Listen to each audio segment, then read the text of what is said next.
Well, Alabama should be very, very concerned in our SEC power rankings, and they should be. I want to give you free stuff. So go to tncidercompany.com. That's tncidercompany.com. And you can use the promo code HAT. That's HAT. And with any order of their fantastic cider, which is available in almost every state in the union, we won't pick out the 2 states it's not. We won't call them out. But you can get that fantastic cider with some free swag by using the promo code HAT. That's tncidercompany.com. Support our sponsors, tncidercompany.com. All right, let's do this right now. Let's take a look at the SEC power rankings, and that leads us to 4 downs, and it's brought to you by our friends at the Hemp House. 4 downs. 4 questions. 4 answers. The Dave Hooker Show. 4 downs. A presentation of offthehooksports.com.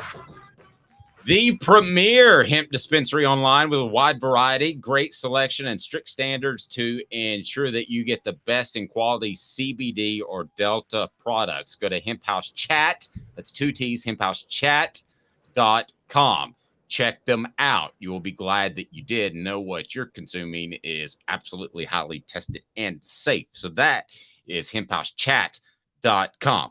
4 downs is now. We just had a center on. We're going to have another one right now. Cooper Mays here. Hit like and subscribe. Thank you. What down is it? Coop here. First down. Oh, yeah. Let's do it.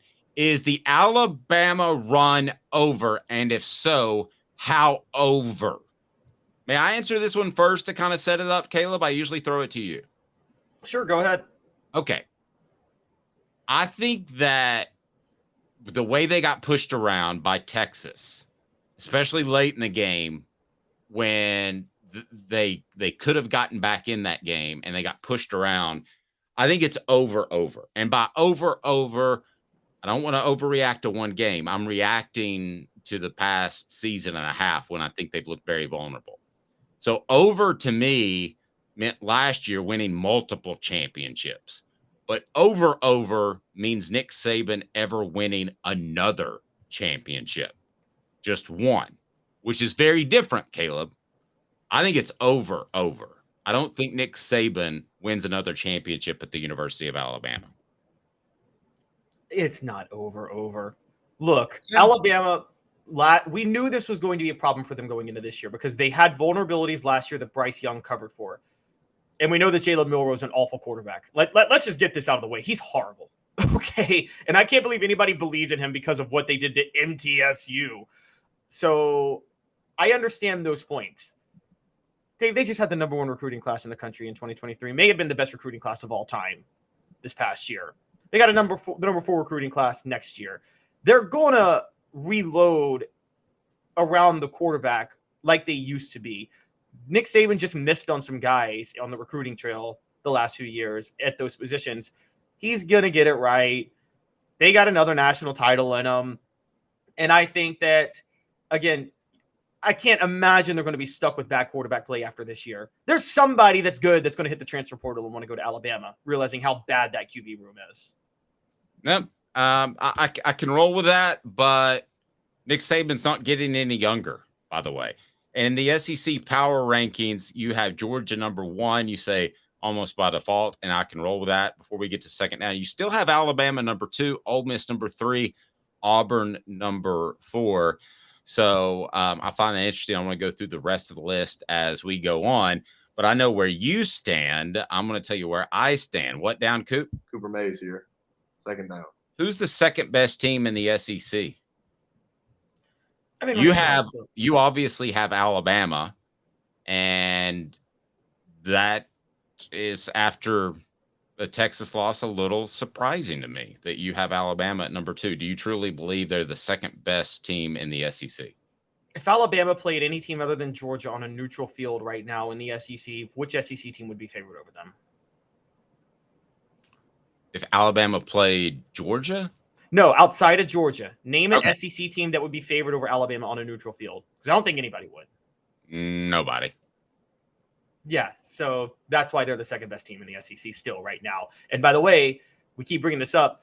Yes, they looked bad against Texas. We'll talk about this in a segment in a minute, but the SEC in general looked bad. So you could still be the second best team in the SEC right now, given the way the league has looked right now. That's true. You got LSU number 5, Tennessee 6. Why Tennessee at 6 before we get to third down? I think you had to drop Tennessee below LSU just because of how they looked against FCS schools this past weekend. LSU beat Grambling 72-10. Tennessee won 30-13. I had to move Ole Miss up because they beat what I think is the best group of 5 team on the road pretty significantly. Now, Tulane didn't have their quarterback, but Ole Miss still won convincingly. So I think Lane Kiffin actually does have a pretty good team of transfers. And Auburn, again, going out west and beating a Power 5 team when you play a 10:30 game at night. I don't care that it was 14-10. That's still a pretty good win. So I had to knock Tennessee below them. All right. Coop, what down we got? Tennessee center Cooper Mays here. Third down. Is Georgia at number 1 really good or elite? They're just really good. Did you watch them against Ball State on Saturday? They got a bad quarterback and a really bad offensive coordinator. They didn't score that 45, 42 points they scored. Almost more than half of it was off turnovers and special teams. And if you actually watch the offense, they couldn't really move the ball that well. And if this is not the week to talk about it because of how Tennessee looked against Austin Peay, but if Tennessee can right the ship, they should actually be excited about playing Georgia at home this year because I think Georgia is in a really bad situation offensively with a quarterback that hasn't figured things out and a really, really, really bad offensive coordinator. Well, with all due respect, you're dead wrong. Because of recruiting, they're still elite. They can overcome an average quarterback. I think they're still elite. I think they play down to their opponent, which will bite them in the rear at some point if Kirby Smart stays there long enough. But it hasn't bitten them yet because they're so much more talented. So I'm going to say elite. And by elite, a program that I would say at least you can have the discussion against the field would win a national championship. All right, what down, Coop? All SEC center Cooper Mays here. Fourth down. Just simply your biggest takeaway from the SEC this week. The quarterback play in the SEC is so bad. That's a good one. So bad, guys. You stole mine, so I'm going to have to go in another direction. But we went over this at our 3:45 a.m. production meeting, Caleb. You weren't supposed to steal mine, but go ahead. I did not. Wait. I wasn't listening at 3:45. I'll just say that. Yeah.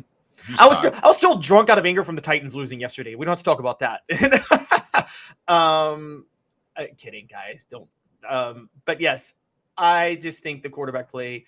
I think KJ Jefferson might be head and shoulders the best quarterback in the SEC right now. I really don't know who's second.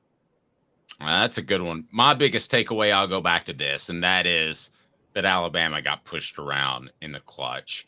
And I started studying the Alabama-Texas game a little late in the week because, obviously we cover Tennessee primarily.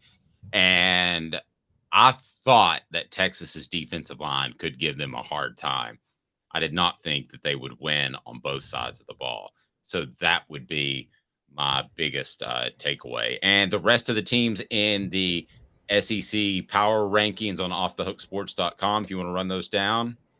Yep, I moved Vanderbilt back to last because they just got pushed around by Wake Forest and everybody's favorite coach in Knoxville, Dave Clawson. 13, I moved Missouri there. Missouri could be 14. I mean, they played horrible against MTSU. That's a bad football team, which I know Dave is happy. I don't like Missouri to do well in anything. Yeah, Florida, because of those two teams, was able to move back up to number 12 by default. And then South Carolina is still number 11 because the bottom half of the East is just bad. Kentucky struggled with Eastern Kentucky, which dropped them to number 10. But I got to say, Liam Cohen, I think, had some health issues over the weekend, and I think there were some distractions there. So I actually think they'll mostly be fine. Arkansas at number 9. Liam Cohen is, for those that don't know. I'm sorry? Liam Cohen is, for those that don't know. Oh, sorry. He is offensive coordinator for Kentucky. There you go. Number 9 is Arkansas. They are 2-0. They've been pretty convincing, but not willing to move them up just yet. Mississippi State, number 8. They are 2-0. They did beat a Power 5 team, but they shouldn't have won that game. It was an overtime off a bad call at home Saturday night against Arizona.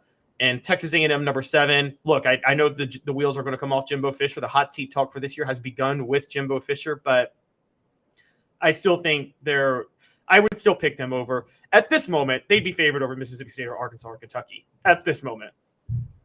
Neutral site, really quick. How many you have Tennessee at 5, I believe. Is that right? 6.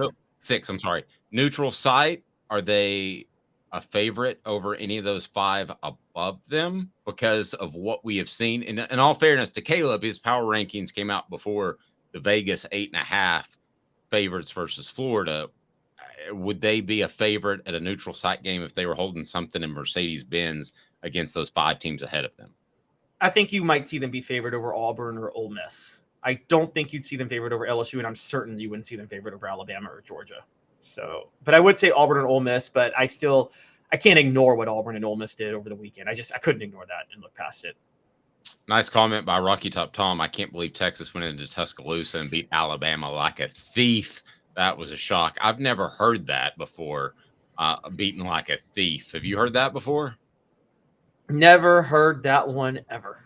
Yeah. I've heard beat like he stole something, but I have. Beaten like a thief is awesome. I'm stealing that officially.